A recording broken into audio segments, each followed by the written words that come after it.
Hi hello നമസ്കാരം. Page 3 അക്കാദമിയുടെ പുതിയൊരു ക്ലാസ്സിലേക്ക് ഏവർക്കും സ്വാഗതം. LBUP മാരത്തോൺ എന്ന് പറയുന്ന നമ്മുടെ സീരീസിലെ ഒരു പുതിയ ക്ലാസ്, പുതിയൊരു മോക്ക് ടെസ്റ്റുമായിട്ട് വന്നതാണ്. മിക്സഡ് ആയിട്ടുള്ള ചോദ്യങ്ങൾ തന്നെയാണ് ഇതിൽ വന്നിട്ടുള്ളത്. വളരെ ഇമ്പോർട്ടൻ്റ് ആയിട്ടുള്ള ചോദ്യങ്ങളാണ്. നമ്മുടെ സിലബസിലുള്ള ടോപ്പിക്കുകളിൽ നിന്ന് മാത്രമാണ് ചോദ്യം എടുത്തിട്ടുള്ളത്. ഈ ടോപ്പിക്കിൽ നിന്നൊക്കെ നമ്മളെ തെറ്റിക്കാൻ ഈ രീതിയിലൊക്കെ ചോദ്യങ്ങൾ വരാം. നമുക്കറിയുന്ന വളരെ നിസ്സാരമായിട്ടുള്ള ചോദ്യങ്ങളാണ്, നിസ്സാരമായിട്ടുള്ള വിവരങ്ങളാണ്. പക്ഷേ ചോദ്യം വരുന്ന സമയത്ത് അത് കുറച്ച് കോംപ്ലിക്കേറ്റഡ് ആയിട്ടൊക്കെ നമുക്ക് ചിലപ്പോൾ തോന്നാം. ഓക്കെ, അപ്പോൾ അതൊന്ന് പ്രാക്ടീസ് ചെയ്ത് കഴിഞ്ഞാൽ ടെൻഷൻ ഇല്ലാതെ നമുക്ക് പരീക്ഷ എഴുതാനായിട്ട് സാധിക്കും എന്നുള്ളതാണ്. അപ്പോൾ ടെൻഷൻ ഒഴിവാക്കാനും ടൈം മാനേജ്മെൻറ്റിനും മോഡൽ എക്സാം നിർബന്ധമാണ്. അപ്പോൾ മോഡൽ എക്സാം നിർബന്ധമായിട്ട് എന്ത് ചെയ്യണം? എഴുതി പ്രാക്ടീസ് ചെയ്യാനായിട്ട് ശ്രമിക്കണം. ആദ്യത്തെ ചോദ്യത്തിലേക്ക് പോകാം. ആദ്യത്തെ ചോദ്യം നോക്കുക. ഓക്കെ, ഒന്നാമത്തെ ചോദ്യം നോക്കുക. തന്നിരിക്കുന്ന പ്രസ്താവനകളിൽ ശരിയായ പ്രസ്താവനകൾ തിരഞ്ഞെടുക്കുക. 1973 ആരംഭിച്ച ചിപ്കോ പ്രസ്ഥാനത്തിന് നേതൃത്വം നൽകിയത് സുന്ദർലാൽ ബഹുഗുണയാണ്. ചിപ്കോ എന്ന വാക്കിനർത്ഥം ആലിംഗനം ചെയ്യുക എന്നാണ്. ചിപ്കോ പ്രസ്ഥാനത്തിന് സമാനമായി 1983 കർണാടകയിൽ ആരംഭിച്ച പ്രസ്ഥാനമാണ് അപ്പിക്കോ പ്രസ്ഥാനം. അപ്പിക്കോ പ്രസ്ഥാനത്തിന് നേതൃത്വം നൽകിയത് പാണ്ഡുരംഗ ഹെഗ്ഡെയാണ്. തന്നിരിക്കുന്ന പ്രസ്താവനകളിൽ ശരിയായ പ്രസ്താവന തിരഞ്ഞെടുക്കാനാണ് പറഞ്ഞിട്ടുള്ളത്. രണ്ടാമത്തെ ചോദ്യത്തിലേക്ക് വരാം. ചേരുംപടി ചേർക്കാനാണ്. പാർട്ട് എയും പാർട്ട് ബിയും തന്നിട്ടുണ്ട്. ദൈനംദിന കാലാവസ്ഥ വ്യതിയാനത്തിന് കാരണമാകുന്ന മണ്ഡലം, ജെറ്റ് വിമാനങ്ങളുടെ സുഗമ സഞ്ചാരം സാധ്യമാക്കുന്ന മേഖല, ഉൽക്കാവർഷ പ്രദേശം എന്നറിയപ്പെടുന്ന പാളി, വാർത്താവിനിമയ കൃത്രിമോപഗ്രഹങ്ങൾ സ്ഥിതി ചെയ്യുന്നത്. Ionosphere, mesosphere, stratosphere, troposphere, thermosphere. ഇവിടെ എ പാർട്ടിൽ നമുക്ക് 4 എണ്ണമേ ഉള്ളൂ എന്നുണ്ടെങ്കിൽ ബി പാർട്ടിൽ നമ്മൾ തെറ്റിക്കാനായിട്ട് 5 എണ്ണം തന്നിട്ടുണ്ട്. നന്നായിട്ട് അറിയുന്നെങ്കിൽ മാത്രം അറ്റൻഡ് ചെയ്യുന്നതാണ് കുറച്ചുകൂടി നല്ലതെന്ന് തോന്നുന്നു, അല്ലേ? യെസ്, നോക്കുക. ചേരുംപടി ചേർക്കാനാണ് പറഞ്ഞിട്ടുള്ളത്. മൂന്നാമത്തെ ചോദ്യത്തിലേക്ക് വരാം. മൂന്നാമത്തെ ചോദ്യം, പ്രത്യക്ഷ രക്ഷാ ദൈവസഭ. ചേരുംപടി ചേർക്കാൻ തന്നെയാണ്. എ പാർട്ട് പ്രസ്ഥാനങ്ങൾ, പ്രത്യക്ഷ രക്ഷാ ദൈവസഭ. ബി പാർട്ട് അത് സ്ഥാപിതമായ വർഷം, സാധുജന പരിപാലന സംഘം, യോഗക്ഷേമ സഭ, SNDP. ഇവിടെ 5 എണ്ണം തന്നിട്ടുണ്ട്. 1902, 1903, 1908, 1907, 1909 കൃത്യമായിട്ട് സ്ഥാപിതമായ ആരംഭിച്ച വർഷം വെച്ചിട്ട് മാച്ച് ചെയ്യാനാണ് പറഞ്ഞിട്ടുള്ളത്. നാലാമത്തെ ചോദ്യം വീണ്ടും എ പാർട്ട് ബി പാർട്ട്. ഇവിടെ പിന്നെ 4 തന്നിട്ടുള്ളൂ. പഴശ്ശിരാജയുടെ പ്രധാനമന്ത്രി, പഴശ്ശിരാജാവിൻ്റെ സർവ്വസൈന്യാധിപൻ, പഴശ്ശിരാജാവിൻ്റെ നായർ പടത്തലവൻ, പഴശ്ശിരാജാവിനെ സഹായിച്ച കുറിച്യ നേതാവ്. എടച്ചേന കുങ്കൻ, തലക്കൽ ചന്തു, കൈത്തേരി അമ്പുനായർ, കണവത്ത് ശങ്കരൻ നമ്പ്യാർ. ഓപ്ഷൻ ഇവിടെ തന്നിട്ടുണ്ട്. അടുത്ത ചോദ്യത്തിലേക്ക് വരാം. അഞ്ചാമത്തെ ചോദ്യം ചേരുംപടി ചേർക്കാൻ തന്നെയാണ്. A part B part. ഗാന്ധിജിയുടെ വിയോഗത്തെ തുടർന്ന് ചുടലക്കളം എന്ന കൃതി രചിച്ചത്. ഗാന്ധിജിയെക്കുറിച്ച് എൻ്റെ ഗുരുനാഥൻ എന്ന കവിത രചിച്ചത്. ഗാന്ധിജിയെക്കുറിച്ച് ഓഗസ്റ്റ് കാറ്റിൽ ഒരില എന്ന കവിത രചിച്ചത്. ഗാന്ധിജിയെക്കുറിച്ച് ധർമ്മസൂര്യൻ എന്ന കൃതി രചിച്ചത്. ഗാന്ധിജിയുമായി ബന്ധപ്പെട്ടിട്ടുള്ള കൃതികളാണ്. ഗാന്ധിജി നമുക്ക് പഠിക്കാനുള്ള ടോപ്പിക്കാണല്ലോ. സോ ഇതെന്തായാലും ഒഴിവാക്കാൻ പറ്റില്ല. ഇത് നിങ്ങൾക്ക് അറിഞ്ഞാൽ എഴുതുക, അറിഞ്ഞില്ലെങ്കിൽ ഇതെന്തായാലും മനസ്സിലാക്കി വെക്കണം. ഇത് പഠിച്ചിരിക്കണം. ഈ 4 കൃതികളെങ്കിലും പഠിച്ചിരിക്കണം. NV കൃഷ്ണവാര്യർ, ഉള്ളൂർ, വള്ളത്തോൾ, അക്കിത്തം അച്യുതൻ നമ്പൂതിരി. ഇങ്ങനെയാണ് ഓപ്ഷൻ തന്നിട്ടുള്ള 5ാമത്തെ ചോദ്യം. 6ാമത്തെ ചോദ്യത്തിലേക്ക് വരാം. 6ാമത്തെ ചോദ്യം നോക്കുക. താഴെ പറയുന്ന പ്രസ്താവനകൾ A മുതൽ D വരെ വിശകലനം ചെയ്യുക. ABCD ഇത് വിശകലനം ചെയ്തിട്ട് ചെയ്യുക. കൂടാതെ ABCD, ഈ ഒരു ABCD ഉണ്ടല്ലോ ഓപ്ഷൻ, ഈ ABCD ഓപ്ഷനിൽ നിന്ന് ശരിയായ ഉത്തരം കണ്ടെത്തുക. ഇതാണ് നമ്മുടെ ചോദ്യം. അന്താരാഷ്ട്ര സമാധാനവും സുരക്ഷയും പ്രോത്സാഹിപ്പിക്കുക എന്നത് ഒരു ഇന്ത്യൻ പൗരന്റെ അടിസ്ഥാന കടമകളിൽ ഒന്നാണ്. ഹൈക്കോടതിയുടെയും സുപ്രീം കോടതിയുടെയും റിട്ട് അധികാരപരിധി അതിൻ്റെ പരിധിയിൽ തുല്യമല്ല. ഹൈക്കോടതിയുടെയും സുപ്രീം കോടതിയുടെയും റിട്ട് അധികാര പരിധി അതിൻ്റെ പരിധിയിൽ തുല്യമല്ല. തെളിയിക്കപ്പെട്ട മോശം പെരുമാറ്റത്തിനും കഴിവില്ലായ്മയ്ക്കും പ്രസിഡന്റിനെ ഇംപീച്ച് ചെയ്യാം. രാഷ്ട്രപതിയുടെ മാപ്പധികാരവും ഗവർണറുടെ മാപ്പവകാശവും അതിൻ്റെ പരിധിയിൽ തുല്യമല്ല. ഇങ്ങനെയാണ് ഓപ്ഷൻസ് തന്നിട്ടുള്ളത്. പ്രസ്താവനകൾ ബിയും ഡിയും മാത്രമാണ് ശരി. ബി ഡി മാത്രമാണ് ശരി. പ്രസ്താവനകൾ A, B, D എന്നിവ ശരിയാണ്. എല്ലാ പ്രസ്താവനകളും ശരിയാണ്. പ്രസ്താവനകൾ A, B, C, D മാത്രമാണ് ശരി. നന്നായിട്ട് നോക്കി എഴുതുക. 7ാമത്തെ ചോദ്യത്തിലേക്ക് പോകാം. 7ാമത്തെ ചോദ്യം സിമ്പിളായിട്ടുള്ള ചോദ്യം, ഡയറക്റ്റ് ആയിട്ടുള്ള ചോദ്യം. ഭരണഘടനയുടെ ഏത് അമെൻമെൻറ്റ് വഴിയാണ് ആർട്ടിക്കിൾ 300A കൊണ്ടുവന്നത്? സിമ്പിളായിട്ടുള്ള ചോദ്യം. ഇത് തിരിച്ചാണ് സാധാരണ ചോദിക്കാറുള്ളത്. പക്ഷെ ഇവിടെ നോക്കുക, ഭരണഘടനയുടെ ഏത് അമെൻമെൻറ്റ് വഴിയാണ് ആർട്ടിക്കിൾ 300A കൊണ്ടുവന്നത്? 42, 44, 64, 73 ഭരണഘടനാ ഭേദഗതി. എട്ടാമത്തെ ചോദ്യം, ഇന്ത്യൻ സ്പേസ് റിസർച്ച് ഓർഗനൈസേഷനെ കുറിച്ച് താഴെ പറഞ്ഞിരിക്കുന്നതിൽ തെറ്റായതേത്? ഇന്ത്യ വിക്ഷേപിച്ച ആദ്യ ഉപഗ്രഹം ആര്യഭട്ടയാണ്. ഇന്ത്യൻ സ്പേസ് റിസർച്ചിൻ്റെ ഫാദർ എന്നറിയപ്പെടുന്നത് പ്രശസ്ത ശാസ്ത്രജ്ഞൻ ഡോക്ടർ വിക്രം സാരാഭായാണ്.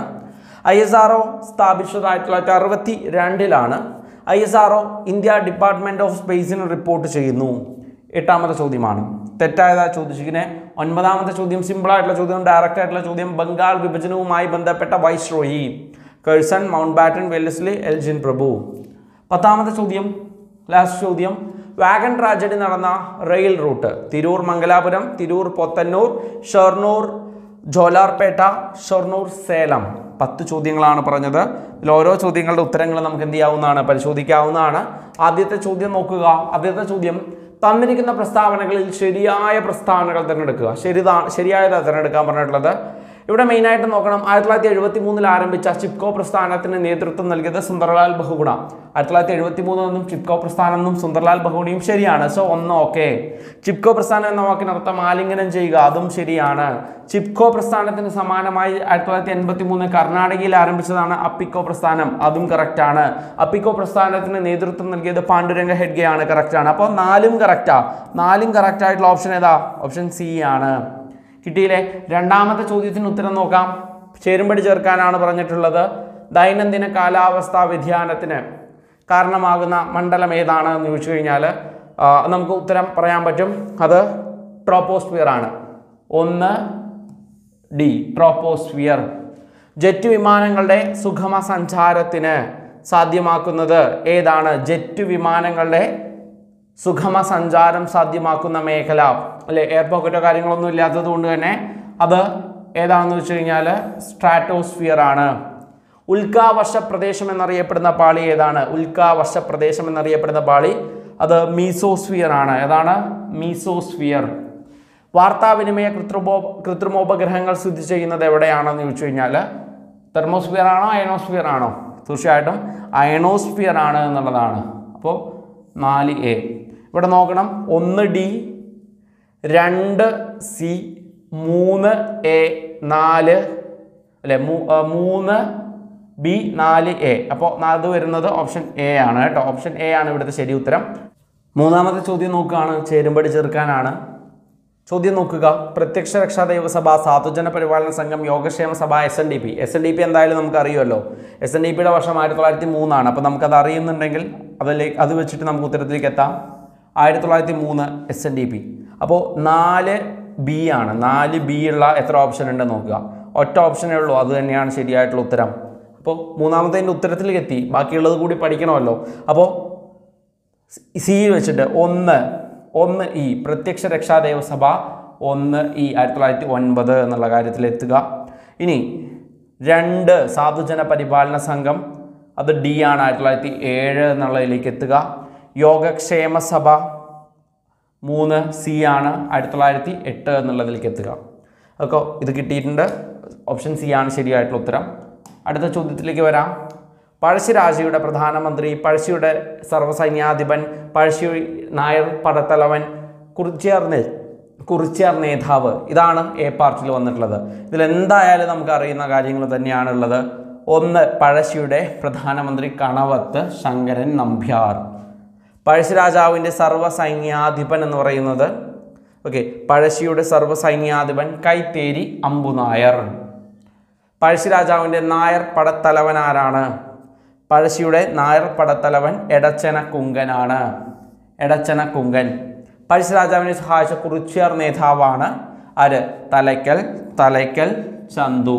അപ്പോൾ പഴശ്ശിയുടെ പ്രധാനമന്ത്രി കണവത്ത് ശങ്കരൻ നമ്പ്യാർ.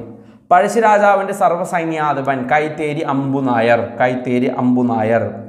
പഴശ്ശിരാജാവിൻ്റെ നായർ പടത്തലവൻ അതാരാണെന്ന് ചോദിച്ചു കഴിഞ്ഞാൽ എടച്ചന കുങ്കനാണ്. പഴശ്ശിരാജാവിനെ സഹായിച്ച കുറിച്യർ നേതാവ് ആരാണെന്ന് വെച്ചാൽ തലയ്ക്കൽ ചന്തുവാണ്. അപ്പോൾ 4B വരുന്ന എത്ര ഓപ്ഷൻ ഉണ്ട് നോക്കുക. 4B വരുന്ന 3 ഓപ്ഷനാണുള്ളത്. 3A വരുന്ന എത്ര ഓപ്ഷൻ ഉണ്ട് നോക്കുക. 3A വരുന്ന ഒരൊറ്റ 2 ഓപ്ഷനേ ഉള്ളൂ. അപ്പോൾ ഇതും ഇല്ല, ഇതുമില്ല. ഇതിൽ A ആണോ D ആണോ എന്ന് മാത്രം നോക്കിയാൽ മതി. പഴശ്ശിരാജാവിന് സർവ്വസൈന്യാധിപൻ 2C വരുന്നത് ഏതാണ് ഓപ്ഷൻ? 2C വരുന്ന ഒറ്റ ഉത്തരവേ ഉള്ളൂ. ഓപ്ഷൻ D ആണ് ഇപ്പോൾ ഇവിടുത്തെ ശരിയായിട്ടുള്ള ഉത്തരം. 5ാമത്തെ ചോദ്യത്തിലേക്ക് വരാം. 5ാമത്തെ ചോദ്യം നോക്കുക. ചേരുംപടി ചെറുക്കാനാണിയാണ് ഗാന്ധിജിയുടെ വിയോഗത്തെ തുടർന്ന് ചുടലക്കളം എന്ന കൃതി രചിച്ചത് ആരാണ്? ചുടലക്കളം എന്ന കൃതി രചിച്ചത് ആരാണ്? ഉള്ളൂരാണ് കേട്ടോ, ഉള്ളൂരാണ്. ഗാന്ധിജിയെക്കുറിച്ച് എൻ്റെ ഗുരുനാഥൻ എന്ന കവിത രചിച്ചത് ആരാണ്? വള്ളത്തോളാണ് കേട്ടോ, വള്ളത്തോളാണ്. ഇനി ഗാന്ധിജിയെക്കുറിച്ച് ഓഗസ്റ്റ് കാറ്റിൽ ഒരില എന്നത് രചിച്ചത് ആരാണെന്ന് ചോദിച്ചു കഴിഞ്ഞാൽ NV കൃഷ്ണവാര്യരാണ്. NV കൃഷ്ണവാര്യർ. ഗാന്ധിജിയെക്കുറിച്ച് ധർമ്മസൂര്യൻ എന്ന കൃതി രചിച്ചത് ആരാണെന്ന് ചോദിച്ചു കഴിഞ്ഞാൽ അത് അക്കിത്തം അച്യുതൻ നമ്പൂതിരിയാണ് കേട്ടോ, അക്കിത്തം അച്യുതൻ നമ്പൂതിരിയാണ്. അപ്പോൾ ചുടലക്കളം ഉള്ളൂരാണ്, ഉള്ളൂരാണ്. ഗാന്ധിജിയെക്കുറിച്ച് എൻ്റെ ഗുരുനാഥൻ അത് വള്ളത്തോളാണ്. ഗാന്ധിജിയെക്കുറിച്ച് ഓഗസ്റ്റ് കാറ്റിൽ ഒരില എന്നുള്ളത് രചിച്ചത് NV കൃഷ്ണവാര്യർ A ആണ് അല്ലേ. ഗാന്ധിജിയെക്കുറിച്ച് ധർമ്മസൂര്യൻ അക്കിത്തം അച്യുതൻ നമ്പൂതിരിയാണ്. അപ്പോൾ ഓപ്ഷൻ D. അപ്പോൾ ഇതിൽ ഉത്തരം വരുന്നത് യെസ് ഓപ്ഷൻ C ആണ് ഇവിടുത്തെ ഉത്തരം. അടുത്ത ചോദ്യം, 6ാമത്തെ ചോദ്യം നോക്കുക. താഴെ പറയുന്ന പ്രസ്താവനകളിൽ A മുതൽ D വരെ വിശകലനം ചെയ്ത് കൂടാതെ ABCD ഓപ്ഷനിൽ നിന്ന് ശരിയായ ഉത്തരം കണ്ടെത്താനാണ് പറഞ്ഞത്. അന്താരാഷ്ട്ര സമാധാനവും സുരക്ഷയും പ്രോത്സാഹിപ്പിക്കുക എന്നത് ഒരു ഇന്ത്യൻ പൗരൻ്റെ അടിസ്ഥാന കടമകളിൽ ഒന്നാണ്. ഹൈക്കോടതിയുടെയും സുപ്രീം കോടതിയും റിട്ടധികാര പരിധി അതിൻ്റെ പരിധിയിൽ തുല്യമല്ല. തെളിയിക്കപ്പെട്ട മോശം പെരുമാറ്റത്തിനും കഴിവില്ലായ്മയ്ക്കും പ്രസിഡന്റിനെ ഇംപീച്ച് ചെയ്യാം. രാഷ്ട്രപതിയുടെ മാപ്പധികാരം ഗവർണറുടെ മാപ്പവകാശവും അതിൻ്റെ പരിധിയിൽ തുല്യമല്ല.